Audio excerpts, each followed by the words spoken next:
Hello and welcome to Page and Screen with John Paul Sarney. I am very happy today to be talking about a new book, which always makes me very excited, and a new book that really focuses on a new book focusing on old Hollywood and amongst really other things, other wonderful things.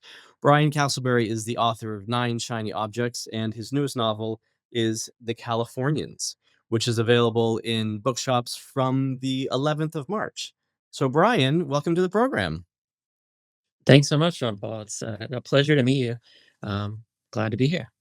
Nice to meet you too. Nice to meet you. So, now listen, I have made this mistake before when I've had authors on, and I try to, briefly chipper and brief sort of Hollywood way, but we didn't needn't do that. Like pitch what the book is, but I'm going to let you do that because this is there's myriad story happening here, across the better part of a century. So, tell us a little bit about what the Californians is. Yeah, it's the story of three generations of from a couple of families that really tracks kind of changes in America, as you said, over the course of a century, starting in the 1920s all the way to the 2020s. Um, and of course, it's also told a little bit out of order. So the first character we meet is actually a contemporary character, Toby, who's rushing from fire that's burning down the town where he lives, um, and he is on his way to Palm Springs, where his father lives, who has been lifelong friends with the artist Di Stiegel. And a big part of the story that follows Di Stiegel's life is set in the 1980s in New York City, but she is born in California, raised around Palm Springs, um, and will eventually move back to California later in the book. And then if we jump back a little further in kind of time and in the generations, her grandfather is Klaus von Stiegel, a German silent filmmaker who kind of takes Hollywood by storm, becomes kind of this wunderkind type character, and then tries to hold on to the power of silent film by building his own studio out in the desert, away from the reach of Hollywood.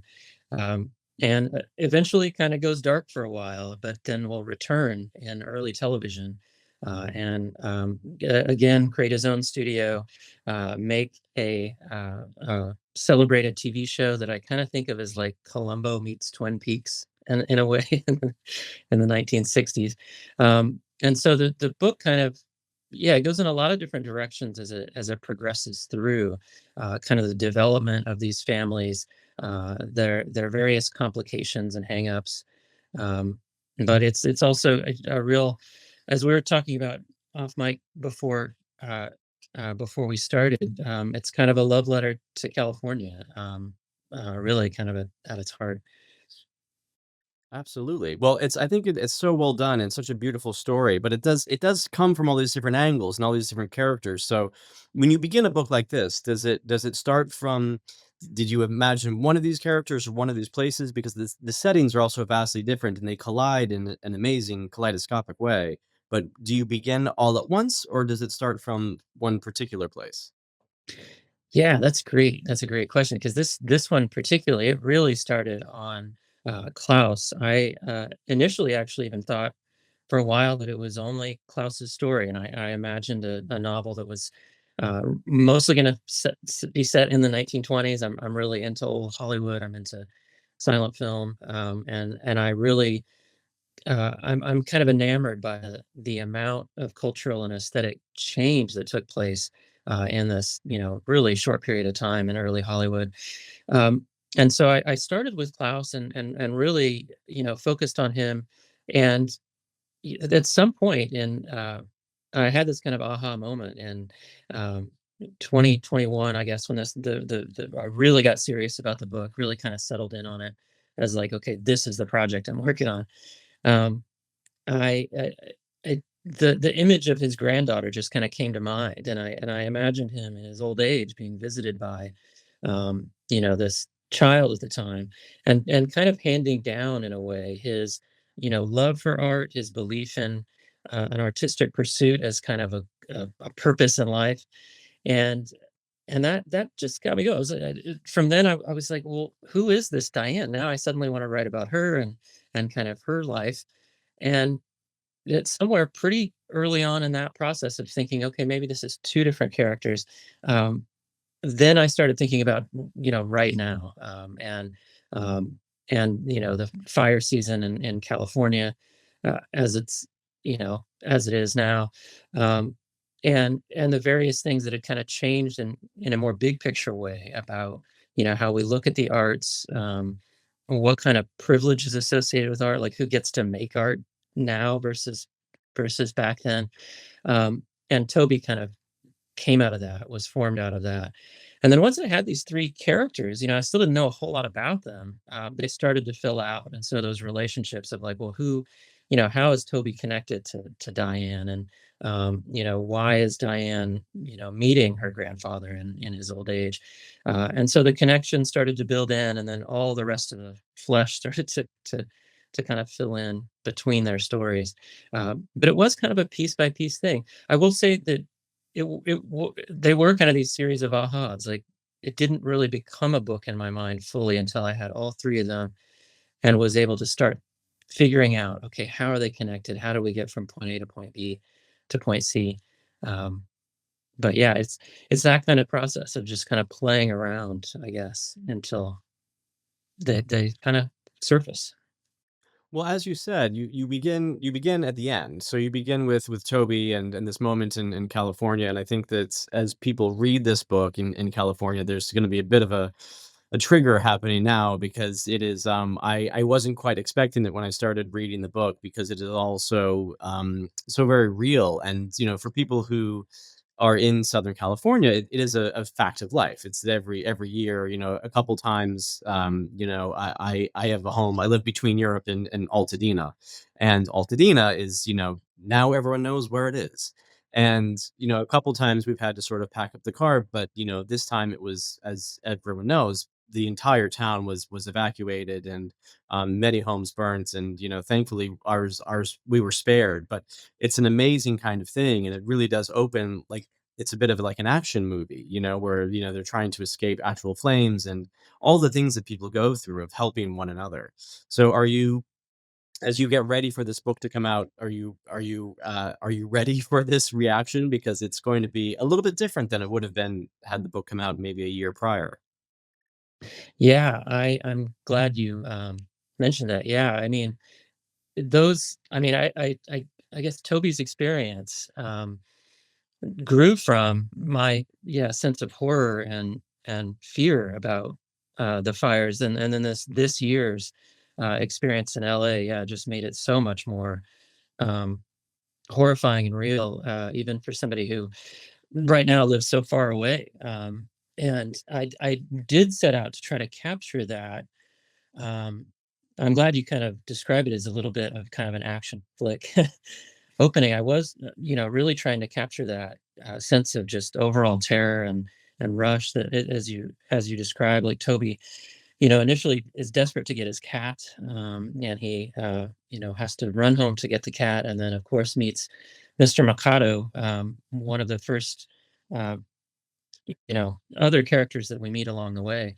Um, and I did want to try to capture that sense of both terror and, yeah, wanting to help others, that very human impulse of, even when we're at our most fearful, we do realize that, we're all in this together. And I think one of the things that, troubles me about the response to the fires, and the response to climate catastrophe in general, um, has been how many people can kind of dehumanize these things, kind of can make this seem as if, well, it's somebody's fault then, if their house burns down or whatever, um, and kind of miss the fact that we should all be working together to try to get through these things. And I guess that's part of the impulse of wanting to make that fire scene as real as I could. Um, was to hopefully have the reader like really feel like, oh, this is something that really happens. I may see clips of this on TV, I hear about it in the news, but I did set out to try to make it as realistic and human as possible. But like I said, the way books move and how slow publishing works. The last time I worked on those scenes were, over a year ago, long before, the most recent horrors. So Yeah, well, it's an interesting moment right now because as so many people have lost their homes in California, a lot of the conversation is around the future of the film and television industry. And it was already, after COVID and the strikes and a lot of production moving, say, over here to Europe, it's been a bit of a whirlwind, and a lot of people have been leaving town and also leaving the industry. So we'll have to see what happens in the coming years. But to go back in the other direction, the beginning of your story is very much old Hollywood. It's Hollywood in the 1920s. So tell me a little bit about. I know you spent some time in California. Tell me a little bit about your fascination with the world of old Hollywood, because I think it's fascinating, and the way you described it was a completely different mechanism to anything that happens now in the terms of making film and television. yeah, yeah, you're right. It was a very different world. A very in the 20s. I mean, there was a while there, in the teens and early 20s where everything it was just like cowboys out west. There were just like no rules. Films being made, just out in the street anytime. Buster Keaton just running around with the camera. Um, but it's in the, mid-20s and about the time that my book kind of pops into Hollywood is when things are getting fully systematized, and we have people like Louis B. Mayer, and Irving Thalberg, and, all those folks, like, really creating the Hollywood studio system, which was this, kind of perfectly running machine. It had, of course, all kinds of problems, representationally, culturally. A lot of things were left out, during this period of time. Definitely a lot of workers being exploited and everything. And at the same time, it was this, unbelievably well working machine that just produced so much art and moved in leaps and bounds, technically and aesthetically, over time. Um, but I really love silent cinema. I watched a film, King Vidor, a film called The Crowd. I think was the first silent film, other than maybe a Charlie Chaplin movie that I'd ever seen, and I remember it just blowing my mind because it was just so beautiful. It's just this beautiful painting of life in, with this poor family in the 1920s. It just kind of blew me away, and I became a little bit obsessed with silent film for a while, and just wanted to watch anything I could find, because it really is a fully visual medium for a while there, and that rupture of bringing in sound, um, which has been kind of discussed and dealt with in different films and books in different ways and everything. But it really was a huge rupture. There were so many artists that had to, retire young. Maybe there were European actors who were used to being able to just kind of, nobody needed to hear their accent.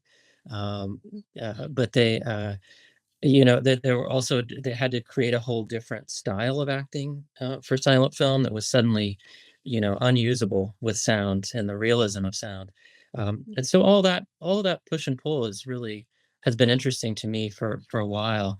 Um, but yeah, there's a moment in the book where Klaus, who renames himself von Stiegel, he makes up this name. He kind of recreates himself. He's gone out west to follow his cousin, um, who's another one of the kind of lead characters in the story. Um, and when he arrives at MGM Studios, he gets not really an interview. He's just kind of like thrown in front of Louis B. Mayer and Irving Thalberg, and just has to sit back and watch his career suddenly be created. Um, a few moments later, right after that, he walks out into the um, studio grounds, and they're making a short documentary. And he gets shuffled into this line of the great directors of the time. So it's like King Vidor and um, Josef von Sternberg and Eric von Stroheim, all these people. Um, and all of a sudden, he's just among them and part of them. And that really is a documentary that they were making at the time. And so I try to kind of recreate that moment of this.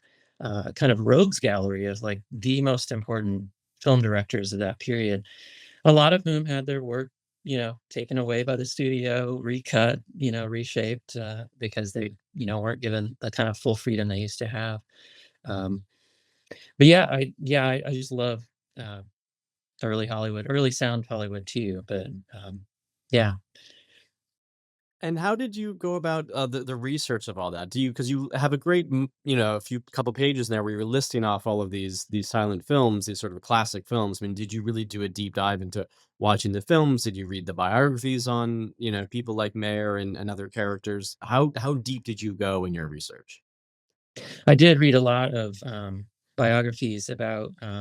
Yeah, there's a great book by Leo Marx. It was a studio executive at MGM who wrote a book just about Mayer and Thalberg.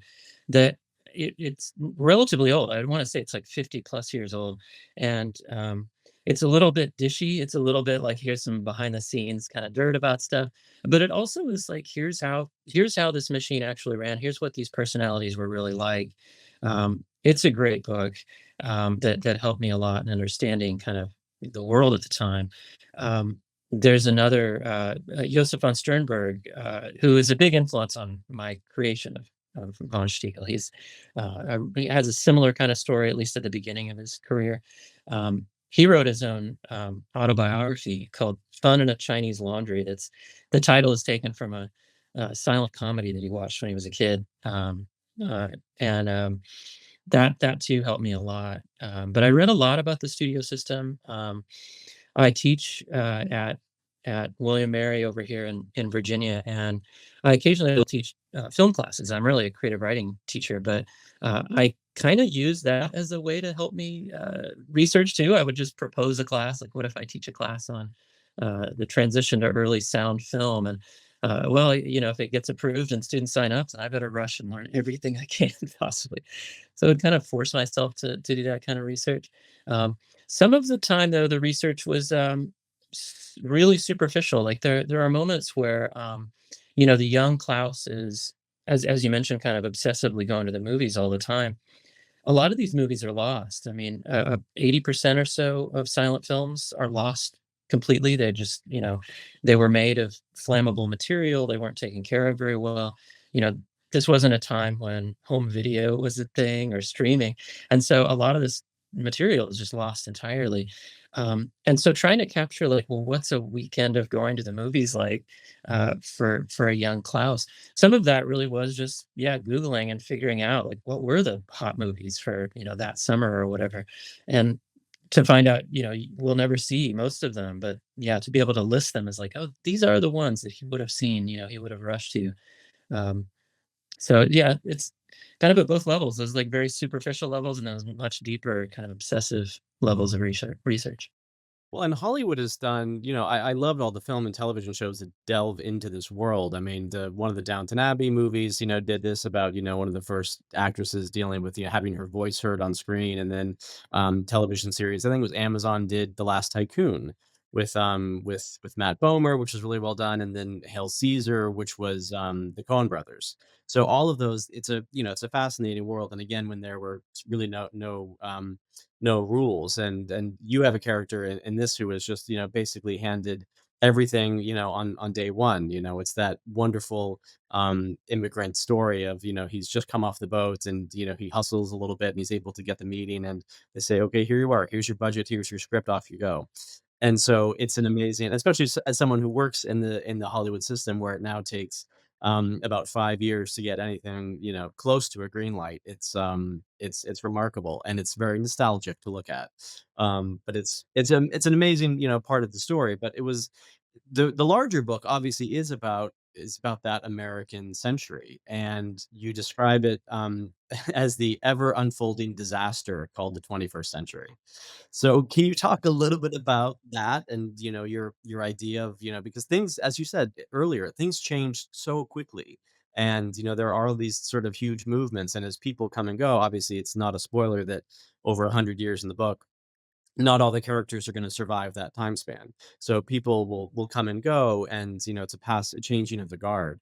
But that century was, of such rapid change. Yeah, I agree. I mean, that looking back at the 20th century, it's just such a radical amount of change. It's so many huge historic shifts. Um, and it does feel like in the last 20 years, we're in some kind of holding pattern, this strange holding pattern where it does, I mean, we have all these tech changes stuff happening online. But it also feels like we're just kind of stuck in a dream in a way. Um, I'm glad you mentioned the way that Klaus, is able to um, yeah, kind of reinvent himself and be handed the possibility to pull himself up by his bootstraps. I mean, I think in America we have, these wonderful myths about our ability to just kind of make ourselves wealthy, make ourselves a success overnight. You can do anything. And really we fail to notice that this was a time period in which that could happen, right? That there was a window in which there was so much rapid change, there was so much economic change, and technological change that really you really could, an immigrant could show up here, and within a couple decades find themselves running a huge studio that's creating an art form.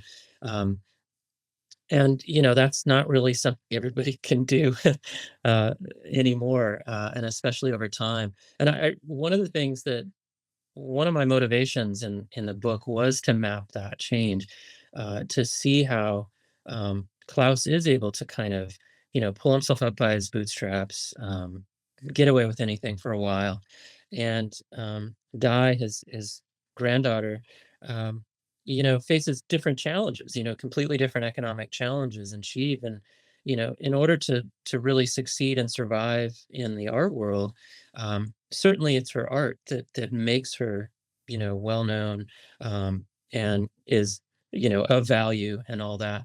But even to get to a point where she can survive and get her work seen and kind of get through those stages to where she can be taken seriously, it's going to require some inheritance. It's going to require some help. And by the time we get to Toby, we see a character who this, kind of disaffected millennial character, um, who really kind of has no way out. He really has no sense of like, well, what can I do? How do I break through in any way? What is my future, at all? And I kind of wanted to map that shifting sense of the American dream, over these generations, and what their possibilities were, what their potentials were. Um, Yeah, I mean, it has changed quite a lot, and again, like I said, there is a real nostalgia because, some years ago, it seemed like it was a bit easier, and in the middle there, you do have, Dye, and, in the New York art world of, what is, like, the early '80s, basically, right? So, that's its own sort of scene as well. That's like a real sort of cultural touchstone in a very specific moments in time. I presume you got to explore that as well as you were doing research on the book. yeah, yeah. I mean, like a lot of people, I'm drawn to. I think a lot of times we valorize different decades and places and everything. And I know the '80s New York art scene is one of those things. It's just like I think I watched Basquiat at just the right age, and I just always kind of return to it. I'm fascinated by, um, that world, that kind of pre-Giuliani New York. Um, and just the changes going on in the art world at the time. I mean, New York had become the center of the art world in the middle of the century, and it just kept changing and shifting. And there were new movements, it seems like every 5 or 6 years, new art stars happening all the time. But the confluence in the early '80s of everything going on in music, you know, with hip hop and new wave happening at the same time. Um, all those cool underground clubs popping up everywhere. The disco scene that stuck around, even if disco, was killed by the larger population. In the at the end of the '70s, the disco scene and the gay club scene was still vibrant in the '80s. There was just so much going on during that period. And so I was definitely drawn to learning a lot more, to help fill out that world. And I wish I could think of the name of it. I'm gonna beat myself up because there's this incredible book about the history of the dance club scene in New York that's just the late '70s and through the '80s, and tells the story of Danceteria and all these, and the Mud Club and all these places. Um, yeah, I'm really gonna be angry at myself for not thinking of Synthwave. But that was part of the research too, is just like, I wanna know not just, even though in the book itself, we only have to see a club for maybe a few paragraphs or something. I needed to know everything about it. I needed to know every, what's the hippest place in this year? Where would people be going to? What's the club like? What would people be doing? Where would they sneak off to take drugs versus not? That kind of stuff. Um, and um, and so I did a lot of research on, yeah, just to try to find out everything I can. I feel like as a writer, I'm one of those people that wants to know like much more than will ever be on the page in the end. Like this kind of iceberg theory of just needing to know everything so that I can get just the right couple sentences here or whatever it is. Um, so that was another big part of the research. Learning about the response to the early AIDS crisis as well, as which is also part of the story, um, and the shifting terminology of the time, and trying to make sure everybody was talking about it in the way they would have talked about it as things progressed. Um, so those were all big challenges that took a lot of reading, a lot of looking into it.